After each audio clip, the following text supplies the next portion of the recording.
a change we're making. It's been nearly a year since we've had our Wednesday night children's programs, and we've been itching to start up again. And Brad Haycock and I have been talking, and he's been talking with the Awana workers, and we have thought that we can start Awana in 2 weeks. So March 10th, 2 weeks from tonight, we're going to restart Awana with some protocols that you probably already might expect, given the nature of the COVID pandemic. We have been avoiding too many activities, but we think that it's time to start Awana, and we think we can do so safely. So be watching for this Sunday. The next Sunday we'll be giving out some instructions about those protocols, but many of them I think you could probably guess already. On Wednesday nights, we've been studying the book of James, which is a book that I think is just so relevant for any time. It's one of Christians' favorite books, maybe because it addresses so many issues that we face on a day-to-day basis. It's just full of practical life experiences, and a lot of James is rooted in resolving conflicts. And so in this time, I've been thinking a lot about as you all have been thinking about the conflicts our nations have been going through. And James is such a great book for addressing those. You wish we had a national pastor that could lead us through the book of James. Would be, I think, a great balm for a lot of difficulties that we have. But outside of a national pastor, we have local pastors, and we are pastors of our own souls. And so as I preach to you, I trust that you preach to your soul as I preach to myself. This evening, I'd like to repeat the text that we looked at last week because there was an element in James chapter 3 that was just too big and too important to try to do as much as I wanted to in 1 week. So we're going to look at it again. So if you could take your Bibles and look with me at James chapter 3, I'll be reading verses 13 on down to verse number 16. James 3, verses 13 through 16. Who is wise and understanding among you? Let him show by good conduct that his works are done in the meekness of wisdom. But if you have bitter envy and self-seeking in your hearts, do not boast and lie against the truth. This wisdom does not descend from above, but is earthly, sensual, demonic. For where envy and self-seeking exist, confusion and every evil thing are there.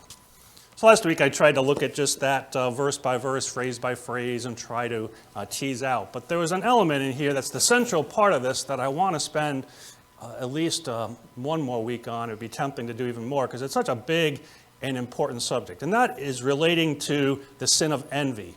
The heart of this rebuke of this passage is basically saying wise people are not envious. Wise people overcome their envy. Foolish people allow envy to dominate their lives. And envy has 1,000 negative consequences. Our world is much the worse because envy exists in our world. And envy produces so many interpersonal problems, family problems, community problems, national problems.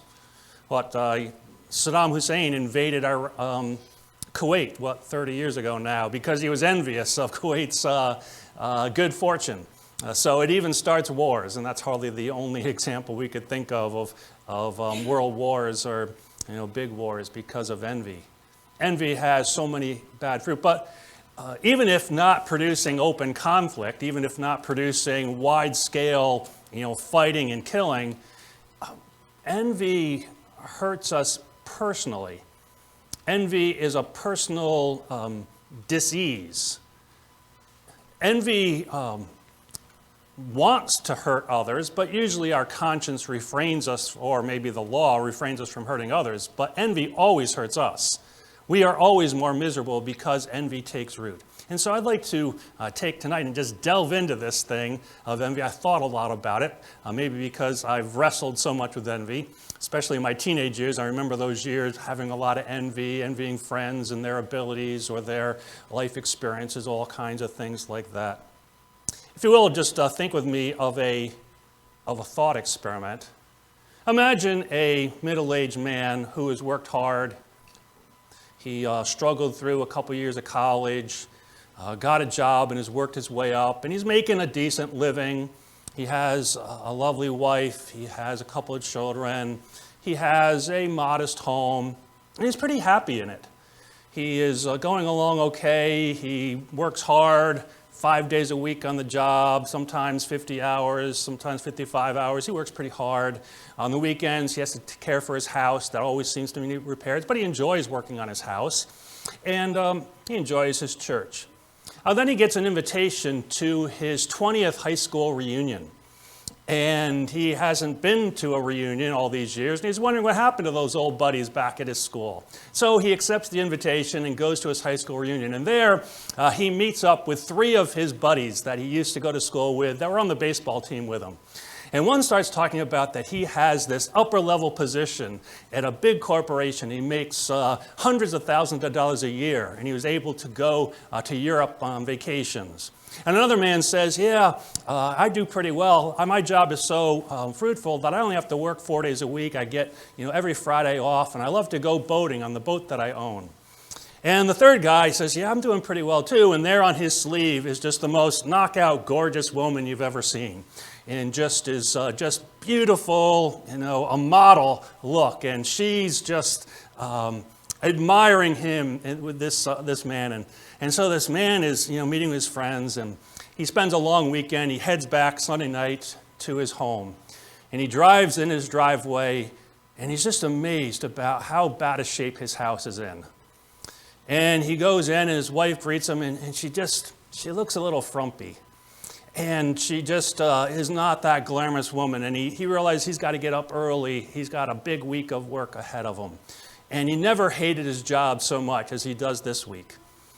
He is getting ready for bed, and his kids come in while he's in the kitchen and say, Ted, our friends all have the latest iPhones, and ours are 4 generations back.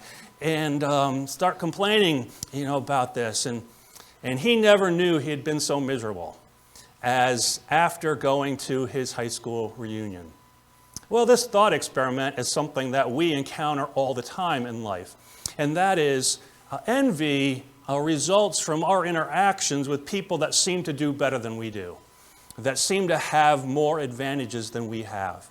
And we envy those, and we, of course, are miserable because of it. And 72 hours before this Monday morning, when he's ready to hang it all up because he has to work so hard and his house is so poor and his wife is not as pleasing as she should be, 72 hours before, he was a fairly content and happy man. What was the difference? Not his life situation, but how he thinks about it. So envy is the disease of our mind. How our mind begins to work in relationship to the way we perceive other people living. And you need to kill this monster. If you can't kill it, at least severely wound it, because it's miserable. It's only got one eye, and that's the eye on what other people have. It's green, and it's deadly. So think with me about what is envy? Let me talk with you a description about envy. Envy is sorrow at another person's good. That somebody else has something good that you don't have, don't think you have, and you're unhappy about it. You're sorrowful about it. Some characteristics of envy. Envy is essentially rooted in a high esteem of ourselves, that we think that we are just as worthy as anyone else, maybe more worthy. And so no one should have more, at least along the plane that we live. No one should have more or better things than we have. So it's rooted in a self-esteem that's elevated in relationship to the ones that we perceive. It's stirred by comparisons. But envy doesn't just compare itself with anybody and everybody. It compares itself with a select few that are above us and fairly near to us.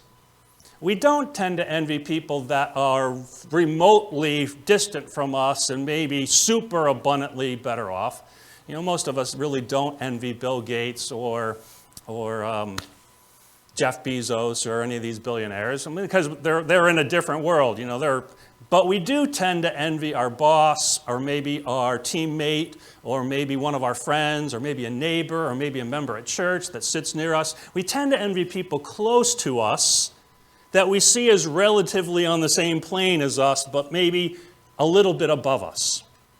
And so envy is rooted in the comparisons of people that are fairly near, people that are no, or people that we think are on the same social plane as we are. Envy, as we've already suggested, that you already know, produces unhappiness. You can't be envious without being unhappy. It's a feeling of unhappiness. It's a feeling of sorrow. There's even a little bit of pain in envy. It has some edge to it. And it does have that quality of sorrow that's maybe different from maybe sorrow of a grief of maybe losing, somebody close to us, or that kind of sorrow. This kind of sorrow has a ugly, biting nature to it. It's like an acid that starts eating at your heart. It's kind of eating away at stuff. And it's a kind of unhappiness that is unresolvable given the presence of envy. It's a work of imagination. Envy tends to imagine. It has to imagine.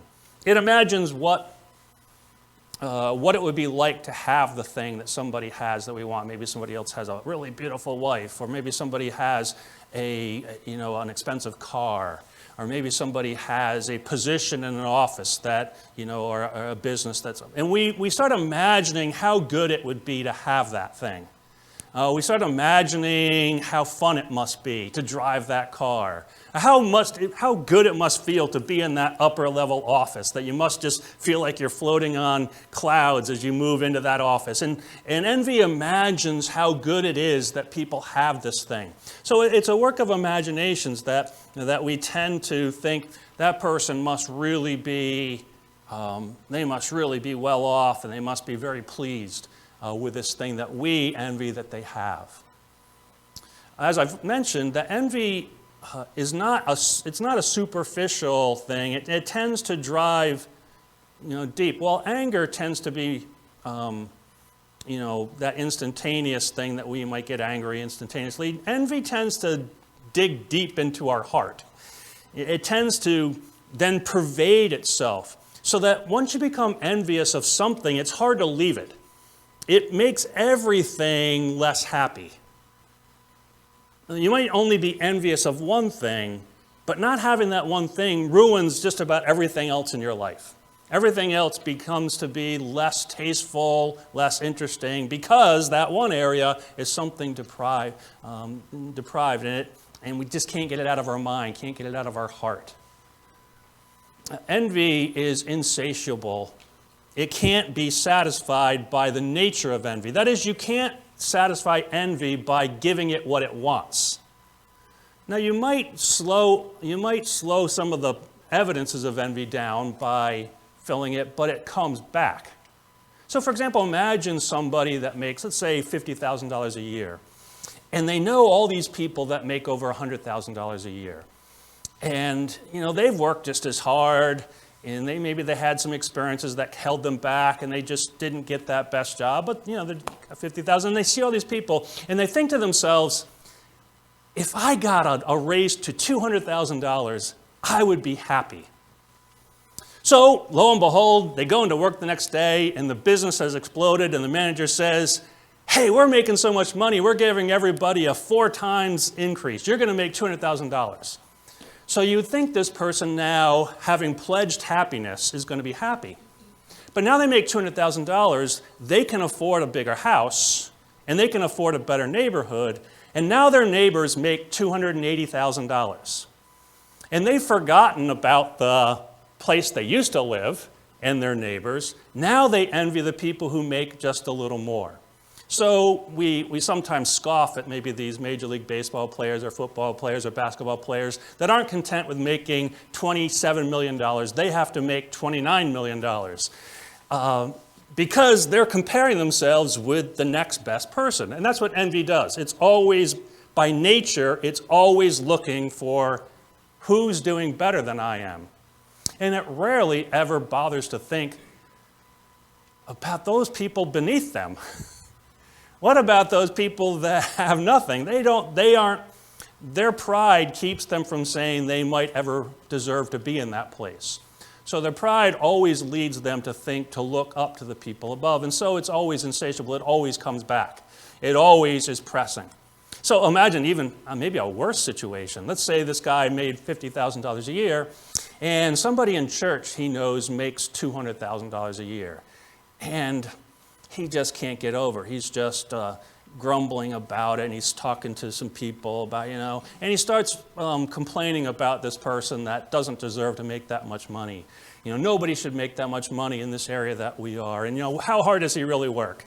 And lo and behold, he goes home one day, and there in his mailbox is a check for $500,000 from this man that makes $200,000. So he opens this up, and at first he's thrilled. But then he realized that man is better than me. He's generous. And now his envy is worse. Now he doesn't just envy a physical quality like money. Now he envies a moral quality of somebody's generosity. And now he might even be angry at this check. He might even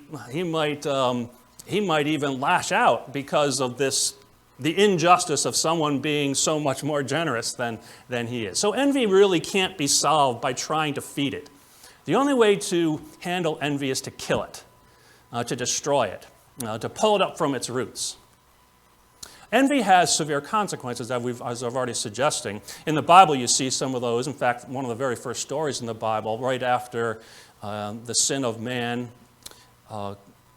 Cain and Abel both offer sacrifices to God. God accepts Abel's sacrifice and does not accept Cain's sacrifice. And Cain is envious. And God challenges him to take responsibility and to change, but his envy leads him to murder, to killing his brother because of his envy. Another infamous example of envy in the Bible is when David is all gung-ho for God and Israel. And the Philistines are harassing Israel, and they have this giant Goliath who is mocking Israel and their God. And so everybody's afraid, except David. This little shepherd boy goes up, and he takes his sling, and he kills Goliath. And because of that, the Israelites get courage, and they overwhelm the Philistines. And the next day, the women of the Israelites are going through the town singing this new tune that someone wrote up about Saul has slain his thousands, but David his 10,000s. And Saul hears this song, and he just writhes with inner pain that they're crediting David with 10,000s where he's only credited with the thousands, and he says to himself, what more could they give him but the kingdom? From that moment on, Saul is filled with envy, and it leads to his destruction, although he tries to kill David in the meantime. So envy has that deadly nature. It's murderous in its true root is what it wants. So clearly, one of the consequences of envy is unhappiness. That envy makes us unhappy. We have trouble smiling. We have trouble finding joy. It feels like a heavy burden. So an immediate consequence of envy itself, is that it's an unhappy vice. It does not find pleasure. It can't think of anything good. There's a famous Jewish parable of a king who had two citizens in his kingdom that just neighbors that were always fighting, and they're always bickering back and forth. And he brought in these two men, and he said to the men, I will give you whatever you ask for, but I'm going to give the other man double what I give you. So what an offer, anything I ask for. The only consequence, the negative thing, is that the other person's going to get double what I get. So the men began having kind of some dissension, arguing like they always do. Who has to go first? Because whoever gives the request, the other person gets twice, and so they're arguing back and forth about who has to go first. And finally, one of the men says, okay, I'll go first. And he says, King, I would like to lose an eye. Because I would rather suffer pain than have the other person gets something, so the other guy has to lose 2 eyes. So that's the way envy works. It would rather destroy than have somebody have something better. Kind of wonder if our country is not facing some of that. We'd rather burn the country down than anybody have something better than what I have. I can't read everybody's heart, but I know, my own heart, and I too often think in those unhappy terms. But another thing that envy does is it deforms us. It misshapes us. We're not unchanged by our envy. Our envy pollutes us. It changes our soul in negative ways. One thing, it makes us full of self-pity. Self-pity, we feel sorry for ourselves because we envy. We feel bad about ourselves. We feel neglected. We try to, especially as Christians, we're trying to think about this righteously. And the best thing, we don't want to hate the person. We don't want to hurt the person. So we turn it inward and we hate ourselves. Woe is me because I don't have what somebody else has. It also produces not just momentary happiness, it produces habitual happiness. It becomes a pattern, it becomes the characteristic. If envy is not killed, it makes us not just unhappy because maybe we were late or maybe the car had a flat tire. Those kind of unhappinesses we can get over. But envy becomes an unhappiness of soul. It's a plague of the soul that goes on and on.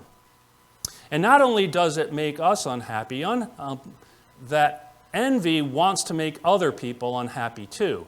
So if you live with an envious person, they're always doing things to make other people unhappy.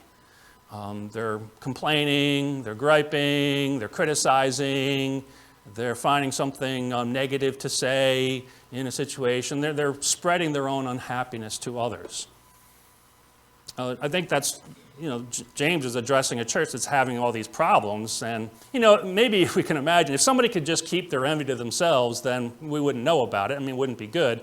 But envy isn't satisfied with that. It wants other people to be unhappy too. And so it presses that. It's a plague in a family, it's a plague in a church, it's a plague in a community. It needs for other people to share its misery. So then envy wants to blame somebody for its unhappiness. And so the person that is being envied, the person who envies them tries to find fault. And they want to emphasize their fault. So they'll think personally about their attributes and they'll find some fault in it. And if they can't find a direct fault, they find a virtue and turn it into a fault. So for example, the generous guy, the guy that gave the guy $500,000. How dare that guy demean me by doing this thing? He'll find some way to find a negative in this, or maybe somebody very courageous. That person, is reckless. They don't care about their lives. So when somebody is looking for something negative to find in somebody, they'll always find it. You can always find something about somebody. So if you're envying them, you can't stand the fact that maybe they are better than you. Well, they can't be better than me. They can't be better off than me because I am worthy. I have esteem for myself. So there must be something bad about that person. And so envy tends to want to cut down and to ridicule, to find fault. And of course, it's ungrateful. It doesn't pause to think about how good God's been, because then you couldn't really be envious, because you would be thinking about how, what good things you have. Envy also turns to hatred and to cruelty. I mentioned the Jewish parable about the man who chose to have one eye plucked out than risk asking for something good and have somebody else have more of it. So that is a nature of envy. It tends to be cruel. It's mean. It doesn't like the happiness of others. And like all things, once we hate somebody in our hearts and we're cruel to them, we have to hate them more to justify the cruelty that we did. So envy tends to feed upon itself into hatred like that. And then, of course, it can turn to anger and, as I've already mentioned, violence of some kind, if not physical violence, assassinating character, or imagined violence, somehow trying to hurt somebody in order to get even with this perceived injustice of someone having something that we want to have. Well, how do you defeat envy? How do you kill this monster? As I suggested, maybe you can't totally kill it, but how can you severely wound it? Maybe cut off its legs anyway so it can't hound you so fast. So what can you do? A number of things come to mind about envy and how we can address it. First is you have to face it openly. All sins don't like to be exposed, and envy especially doesn't want to be exposed. So one thing that I would suggest you do, if you have envy, I would suggest telling your wife about it. Now, that might be dangerous if you're envious of somebody else's wife. Probably that's not a great idea. But if you're envious of somebody else's car or something, and in the moment you share it, you're going to deeply regret having it. It's going to be embarrassing. So to lay it out, envy doesn't want to be exposed, but facing it openly. Now, you shouldn't tell the person that you envy them. That would be a sin, I think, too. That would make them unhappy. It would share your misery. But, somebody that's unaffected, a friend that's uninvolved, just openly, or a counselor, you go to somebody to talk about it is maybe the first way to admit that you have it. And to get off the fact, like all those other things we're talking about, if you've been busy cutting the other person down, you may not even remember that you're envious. You might think you really think they're a bad person. So part of it is that, if you're cutting people down a lot, you might think, well, maybe envy's at the root of it. So facing it openly would be a first step. Second, envy is rooted in false worship. The things that we're envious about are not God. You don't have to have them to be happy. It's a false worship of the heart that allows us to think that we can be unhappy because we don't have a car, we don't have, a beautiful wife, or we don't have a high-paying job, or we don't have power or fame. We don't need those things. We need God. So we need to confess the false worship of envy, that we have put our hopes in something. And part of that false worship has been the imagination. When we envy people and things, we over-imagine how happy they are in it. The person driving the nice car probably takes it for granted. He probably doesn't always even think about it. The person in the upper office probably thinks about, I've got all this pressure with this job, all these people that are counting upon me, and they feel the burden. I have all kinds of envies that I have to wrestle with, but actually this is probably not a virtue on my part, but I don't envy other pastors. I can't remember envying another pastor because pastors that are way more successful than me have a lot more problems than I do. And I don't envy that because I know enough about it to know that more success means more work, more problems, more heartaches. So I know about that, but my imagination doesn't have such a clear thing and other things I might envy that tend to be unrealistic. Another thing about envy is that when somebody else has it, it's forbidden. And somehow the forbidden is always more interesting to us than what we possess. Somehow the imagination, the desire of if we actually had it, we wouldn't think it was so great. We would just get used to it. And so imagination is rooted in a false view of worth. How much is this thing actually worth? Is it really worth being miserable over? No, it's not. Well, James is urging us to be wise. To be wise is to be happy, but it's also to be rightly related to God and to live out God's design for us. Third, I just suggested this, to question your imagination, to question how well you understand a situation, and to question whether we have an accurate view of what we think we're envying. Is that a real, a good investigation, a good evaluation of what somebody is doing? Usually their problems are greater than we know, and the joy they get from the thing is less than what we think. And that's, just think about people that envy you and the things you have, and you're like, well, It's not all it's cracked up to be. That's not to put, you shouldn't put people down. You should just realize life is not the things that we have. Life is more than that. Fourth, we should question our ability to see justice. When somebody else has more than we do, we tend to think it's unjust. Now that's possible, but my personal hunch and others I've read suggest it's rare. Usually people that have something more probably earned it in some way. They might have studied harder in calculus, or they took chemistry, or they took some risk, and they were rewarded for it. So sometimes we're envious of people who, they very well could have worked harder than we did, and they really could have been wiser than we did. Maybe their character is better. Maybe they were more self-controlled. Maybe they're more punctual. We need to evaluate our sense of justice. We tend to get offended somebody has something, but if we back up and we begin to think, it doesn't always work like this, but usually people are given things that other people see that they deserve. And so we should question our sense of justice when we feel offended and try to justify our envy. By the way, this last point, something I think about quite a bit.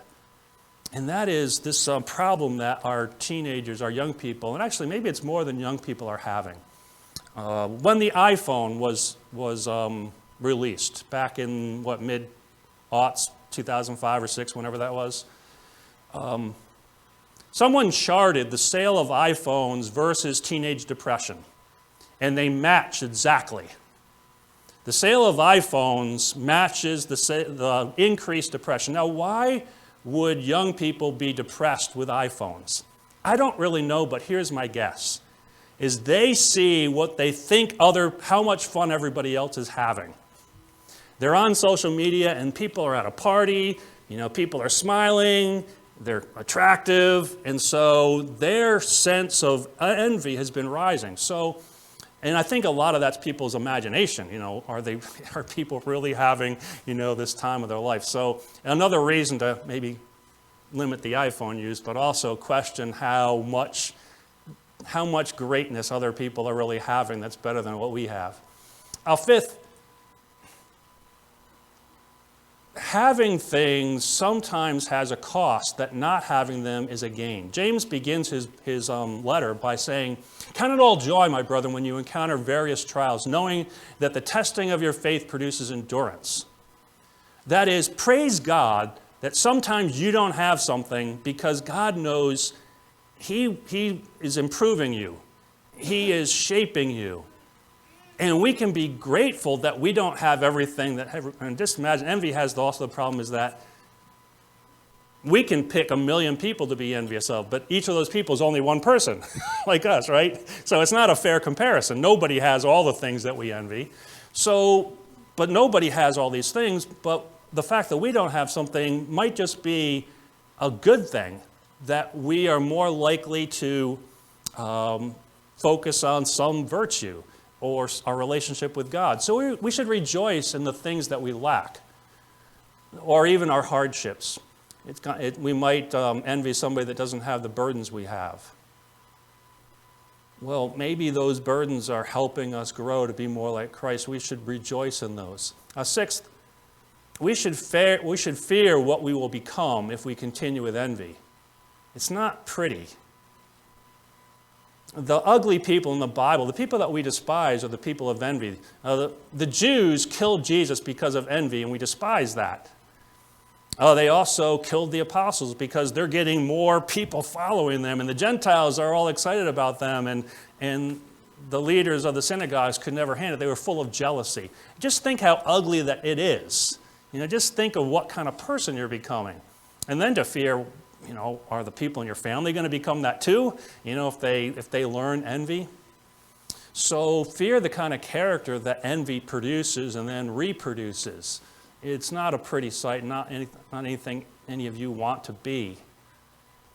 Seventh, you need to train yourself to not think so well of yourself that you only compare yourself to those who are above you.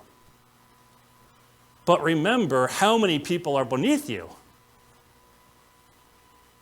And this is especially, isn't it so weird in our country? America has been as prosperous as any nation in the history of the world.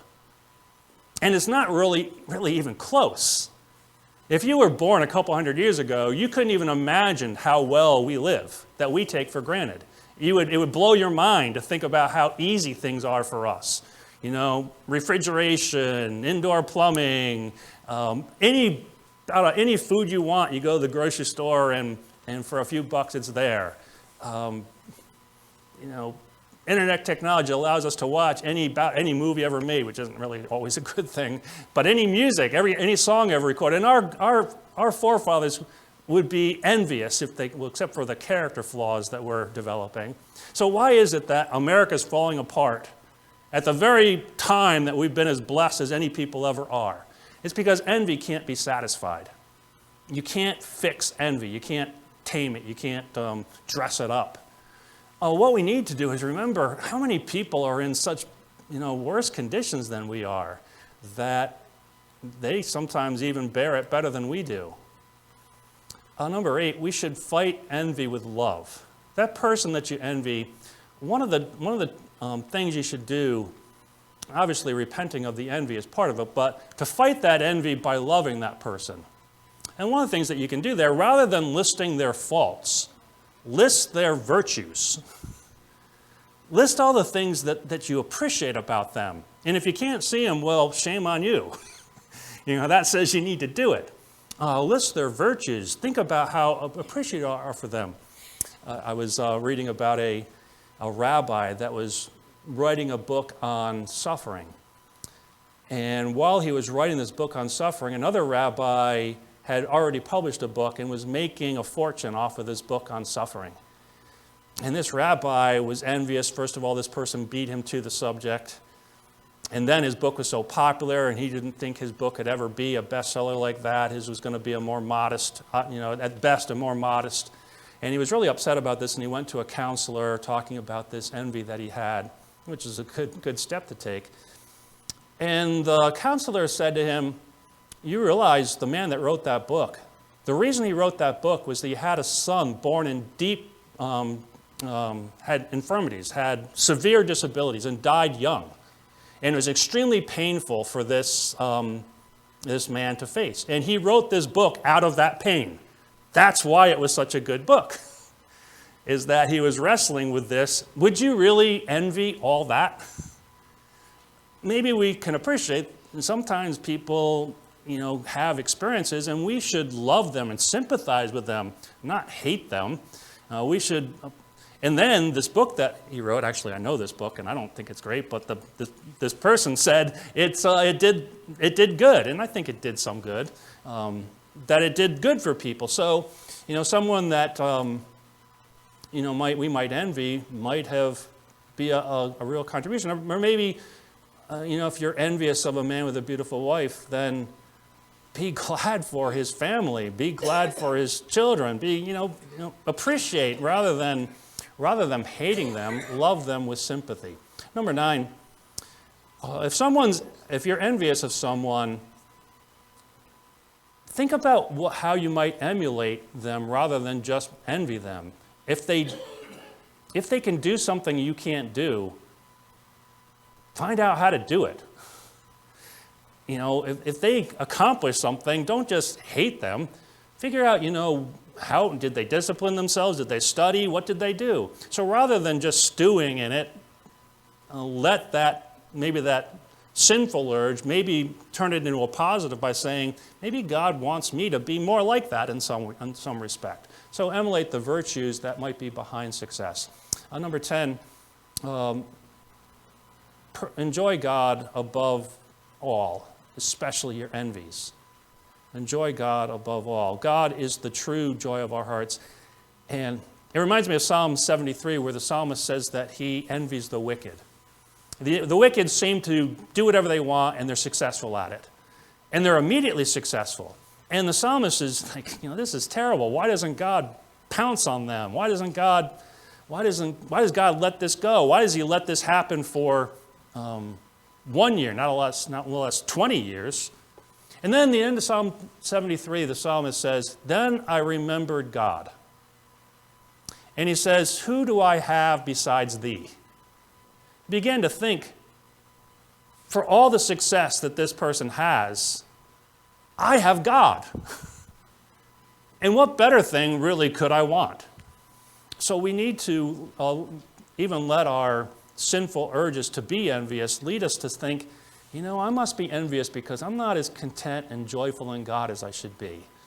I'm not as satisfied in the Lord as I could be. If I'm envious of material things or earthly pleasures or experiences, it's probably because I haven't been seeking God.